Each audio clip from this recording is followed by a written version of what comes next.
We've talked about offense and we've talked about defense. Now it's time for us to see all of that come to life in a 1 versus 1 duel from start to finish. We'll be playing as the Kensei and our opponent will be a Warden.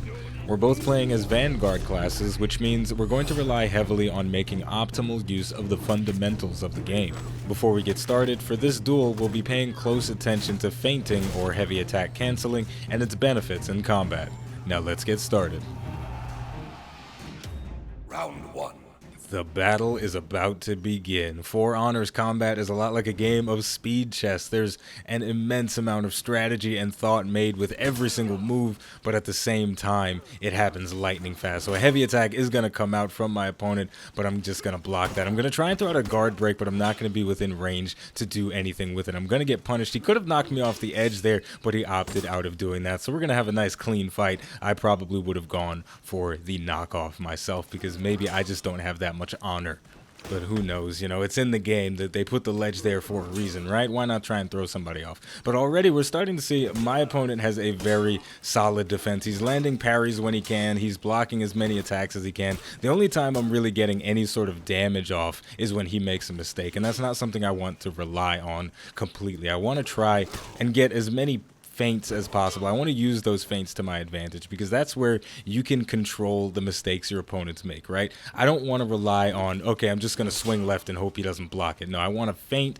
so then he tries to parry and then I get some guaranteed damage on him. That's going to be my game plan going into this. And right there, you see again, my opponent is very proficient at parrying attacks. There's not really much I can do. Trying to get that dash to light attack in, it's not going to work. Trying to get heavy attacks in, that is also not going to work. And then speaking of not going to work, it looks like I tried to do a little bit of feint from the top and then attack from the right action, but my opponent's failed parry wound up finishing me off, and that is very unfortunate. So why don't we take a look at that again in slow motion so we can see what really went down. He's throwing out an attack and I'm going to block it, no problem, no big deal. Now I'm sizing him up, I'm thinking about what my next move is going to be. I go for the feint, I try to attack from the right. He was trying to parry my attack, he's just going to follow through, and look at that, brutal. He's going to chop my damn head off because I made a mistake. Oof, that looks very painful. Very painful. So the first round is going to go to the Warden. Unfortunately, let's hope that I can bring it back in the rounds to come. You know, that just goes to show you, even if you know how to feint, that does not guarantee you're going to win every single match. You need to be able to feint and understand how your opponent is going to react to that. That's the only way you're going to walk away with a victory. So round number 2 is kicking off. Let's see what we can do. An attack's going to come from the top, but that's no big deal. I'm just going to straight up block that. I'm going to throw out another feint and then go into a zone attack, but the Warden's top attack is very punishing. Once again, I'm making bad decisions about what I'm doing with my feints. I should be feinting and going for a parry. So feint, bait out the parry, and then parry him back. That's what I should really be going for because my opponent is so proficient at landing those parries. It's clear that he's going to try to parry every single attack that I go for. He's got a very unstoppable defense. There's one parry. Let's see if he get, yep, he's going to get the next one too. And then he's going to go for that quick double tap from the side. Very unfortunate. I am getting pretty well hammered up on this match. Going to roll away, try and give myself some distance. And unfortunately, that distance is not going to do anything. I'm going to get my head chopped the fuck off again. My goodness. We're going to have to do a lot of work if we don't want this to end very abruptly. Wow. The struggle is pretty real today, folks. Round 3. And here we go. Round 3 is about to kick off. At this point, we all know what I need to be doing in this situation, but the question is, do I know what I need to do in this situation to come out with the victory? It's going to take a real change of tactics to make this work. And it's not just about the feinting. It's about making use of everything in my arsenal, everything in the Kensei's arsenal, using those dodge attacks very proficiently to get some nice little poke damage on him, just chipping him away slowly but surely, and that's valuable. And here we go, the parry bait. Successfully baited, but we did not manage to get any damage out on that. That's pretty unfortunate, but we do have a significant lead in the health department in this round. Going to come in with a guard break, going for the throw, trying to get a light attack again, but it's not going to yield anything. Going to get a straight up parry that time, going for the guard break, and then just a light attack to the chest, a little bit of a poke. We are whittling him down very successfully this time. So at this point, the round is pretty much in the bag. Just need a few more light attacks, and he's pretty much done for. We're going to go for the Kensei zone attack. It's an uninterruptible attack, so if he did try to attack me while I was in the animation, he would have still gotten punished with a small amount of damage. But when you have such a huge health lead, you can stand to go for that, you know, take that little bit of extra punishment. So we're going to win that round. Nothing really exciting there, just, you know, winning by any means necessary. Sometimes when you're down by 2, you just got to go for the light attack to the chest to finish somebody off. You don't need to worry about adding a little bit of extra flair when you want to take the victory. That was a nice little fancy move right there, sidestepping out of his guard break and then punishing him a bit. And then going for that parry again, unfortunately not going to punish it with a guard break. That would have been a much more successful maneuver.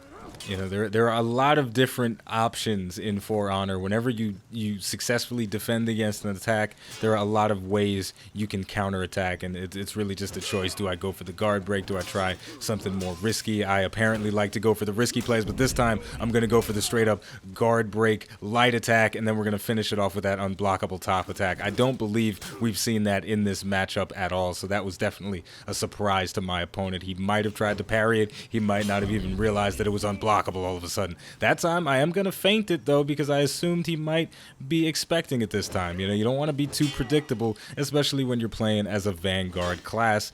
They don't have many combinations. They've got a few moves that work really well, so you don't want to be predictable with those limited combinations.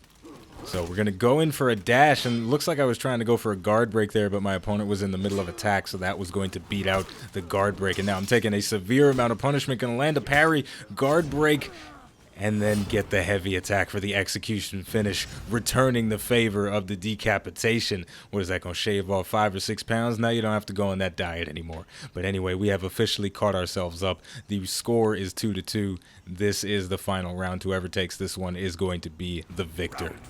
So, because this is the final round, we may as well play some epic music, may as well have a little bit of fun with it. So let's see who is going to come out on top in this situation, the Kensei or the Warden. Who has a better grasp of the fundamentals? Are the feints going to do me justice, or are they just going to wind up getting me punished like they did in the first round? We are going to find out here. Going to land a couple of light attacks, get a little bit of damage out there, but again, we are seeing my opponent is very proficient at blocking attacks, but he's not so great at predicting the dodge attack, so that's going to be a valuable tool. If I can continue to make use of it, I will be able to get some nice poke damage, kind of like you saw in the third round.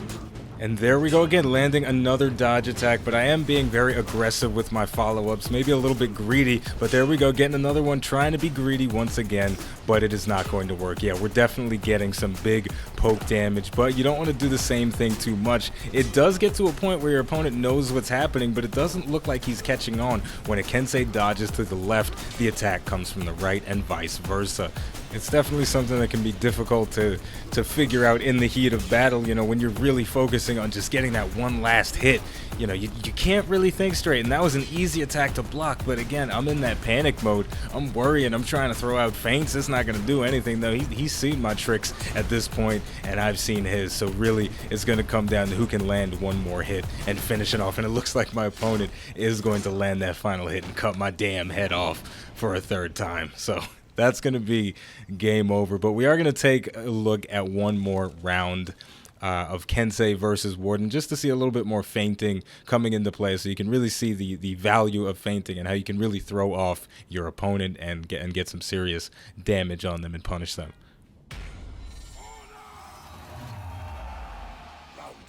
All right, we are on a different map this time, coming in at round 2 out of 5. Looks like somebody was having a little bit too much fun with the candles, set some houses on fire, but either way, we are focusing on the Kensei and the Warden and the feinting that is going to come into play, and hopefully, you know, do us some good this time. We're going to go for that guard break, and then we are going to do that top heavy unblockable attack. The timing on that must be throwing my opponent off a little bit. Gonna go for another guard break, top heavy, but this time we're going to feint it and go from the side. So it's always, the idea with feinting is you never want your opponent to know exactly where your attacks are going to come from. Is my attack going to come from the top at the end of a chain, or is it going to come from the left, or is it going to come from the right, or is it going to happen at all? You just want your opponent to always be guessing about what your next move is going to be, especially when you're playing as a Vanguard that doesn't have a lot of fancy maneuvers that they can do. The Kensei, he's got really just a couple of tricks up his sleeve, and if he can't make those work. If you can't confuse your opponent well enough, they're not going to do much of anything. So at this point, we are back on even ground, but I did manage to bait him out with a feint once again that I'm just going to go straight up for the attack. It isn't going to connect, but again, my opponent never knows, is it going to be a feint? Is it going to be the full attack? That time it's going to be a feint. So it's always keeping them guessing, keeping them on their toes.